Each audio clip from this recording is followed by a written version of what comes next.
मित्रों, एक शायर का कलाम है, रुकना ठहरना नहीं मेरी फितरत में, मंजिल को ही पालूंगा लगातार चलते चलते। पश्चिम बंगाल की शुभेंदु सरकार पर यह कलाम इस समय सटीक बैठ रहा है।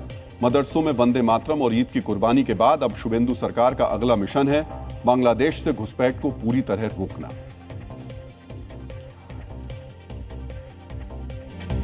ये अवैध घुसपैठिए सालों की नहीं बल्कि दशकों पुरानी समस्या है। राज्य के कई बॉर्डर बांग्लादेश से लगते हैं। सरहदों से घुसपैठिए देश में घुसते आए हैं। घुसपैठ रोकने के लिए शुभेंदु सरकार ने अब पूरे बॉर्डर की फेंसिंग यानी तारबंदी की पर मोहर लगा दी है। आज हम आपको पश्चिम बंगाल के एक ऐसे ही बॉर्डर पर लेकर चलते हैं जहां घुसपैठियों को रोकने वाली ढाल यानी तारबंदी करने की प्रक्रिया शुरू हो चुकी है।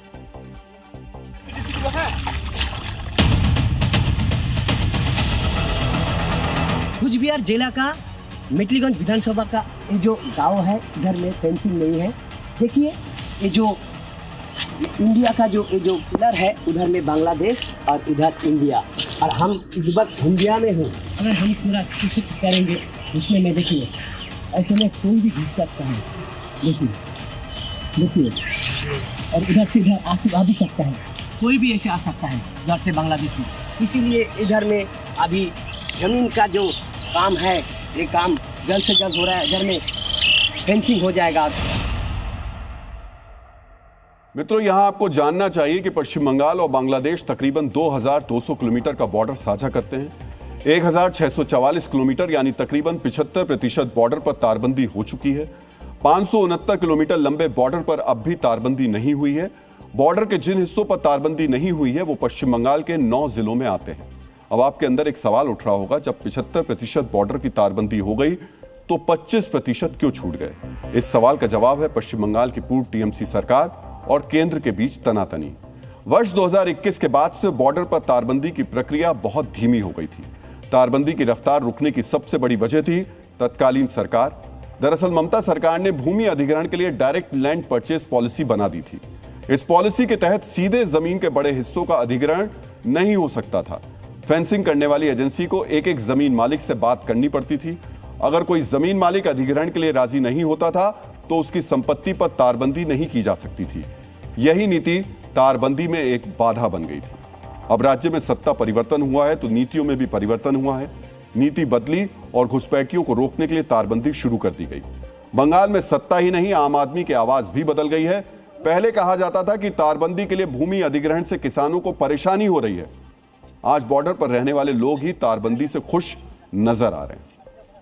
इतना दिन तक तो ये बॉर्डर खुला था, तो अभी इस दिन खुला रहने से सुरक्षा के लिए बहुत, देश के लिए बहुत टेंशन है। तो फेंसिंग होना से बहुत अच्छा होगा। इधर इतना दिन नहीं था, अभी हो रहा है, इसलिए थैंक यू बोलना चाहिए। कांटादार होने से हम लोग खुश होगा। बेरा होगा तो हम लोग खुश होगा कि बांग्लादेश को आतंकवादी जल्दी इधर रहने नहीं सकते। चोर का दिन गया, अभी चोर का दिन गया, अभी आ गया। अभी जय श्री राम, डबल इंजन सरकार, ये पहले आना चाहिए था, पहले होना चाहिए था। पश्चिम बंगाल की धरती से घुसपैठियों को निकालना बीजेपी का मुख्य चुनावी एजेंडा रहा था। अब सरकार बन गई है तो चारों तरफ से घुसपैठियों पर प्रहार की तैयारी कर रही है। बॉर्डर पर तारबंदी के साथ साथ शहरों के अंदर भी घुसपैठियों पर शिकंजा कसा जा रहा है। इस कार्रवाई की शुरुआत की गई है रेलवे से। पश्चिम बंगाल की रेलवे पुलिस को घुसपैठियों की धरपकड़ के आदेश दिए गए हैं।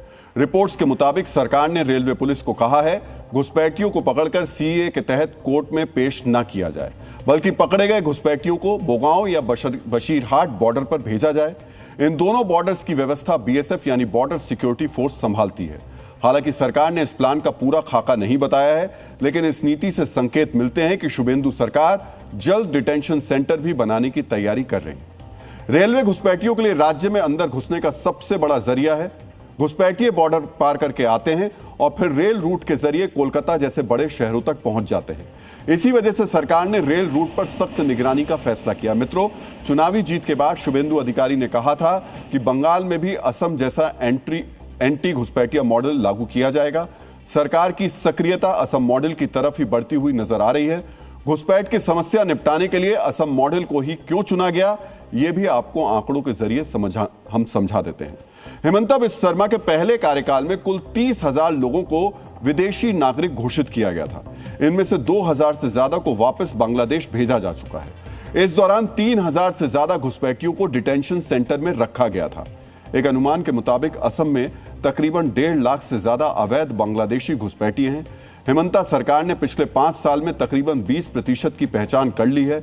शायद इसी सक्सेस रेट की वजह से शुभेंदु सरकार भी असम के नक्शे कदम पर चलना चाह रही है। मित्रों, आज से 10 साल पहले केंद्र सरकार ने लोकसभा में बताया था कि देश में 2.25 करोड़ से लेकर 2 करोड़ तक बांग्लादेशी घुसपैठिए हो सकते हैं। इतनी बड़ी संख्या में घुसपैठियों को हटाना आसान काम नहीं है। काम भले ही आसान ना हो, लेकिन देश की सामाजिक और आर्थिक सुरक्षा के लिए घुसपैठियों को हटाना बेहद जरूरी है।